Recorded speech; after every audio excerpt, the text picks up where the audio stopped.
പോലീസിനെതിരെ സമരത്തിനൊരുങ്ങി പാലക്കാട് നെന്മാറ പഞ്ചായത്ത്. ഭരണസമിതി 3 മാസം മുമ്പ് കൊല്ലപ്പെട്ട പാർവതി അമ്മാളിന്റെ കൊലയാളികളെ പിടിക്കാൻ പോലീസ് ശ്രമിക്കുന്നില്ലെന്ന് ആരോപിച്ചാണ് സമരം. LDF ഭരിക്കുന്ന പഞ്ചായത്താണ് നെന്മാറ. 2018 നവംബർ 2-നാണ് നെന്മാറ അളുവശ്ശേരി പാർവതി അമ്മാൾ എന്ന വൃദ്ധ കൊല്ലപ്പെട്ടത്. തുടക്കം മുതൽ പോലീസ് ഇരുട്ടിൽ തപ്പുകയാണെന്നാണ് കുടുംബത്തിന്റെ ആരോപണം. മൃതദേഹം ആദ്യം കണ്ടയാളെ പോലീസ് ഒരാഴ്ച കസ്റ്റഡിയിലെടുത്ത് ചോദ്യം ചെയ്തെങ്കിലും നിരപരാധിയാണെന്ന് കണ്ടെത്തി പിന്നീട് വിട്ടയച്ചു. കൊലപാതകം നടന്ന് 2 മാസം കഴിഞ്ഞിട്ടും പ്രതികളെ പിടികൂടാത്ത പോലീസിനെതിരെ പാർവതി അമ്മാളിന്റെ മക്കൾ പഞ്ചായത്തിന് പരാതി നൽകി.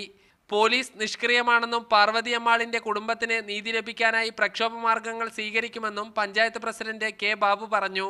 ഗ്രാമപഞ്ചായത്തിന്റെ ഭരണസമിതിയുടെ പരിപൂർണമായ സഹായം ഞങ്ങൾക്ക് ആവശ്യമുണ്ട്. ഞങ്ങളുടെ അമ്മയുടെ ഘാതകരെ അറസ്റ്റ് ചെയ്യുന്നതിനാവശ്യമായ ഇടപെടലുകൾ ഗ്രാമപഞ്ചായത്ത് ഭരണസമിതി ഏറ്റെടുക്കണം എന്ന അടിസ്ഥാനത്തിലാണ് അവർ ഇന്ന് ഇവിടെ പരാതി നൽകിയിട്ടുള്ളത്. മോഷണത്തിനായി നടത്തിയ കൊലപാതകമാണെന്നാണ് പോലീസ് സംശയിക്കുന്നത്. പാർവതി അമ്മാളിന്റെ ആഭരണങ്ങളും മോഷണം പോയിട്ടുണ്ട്.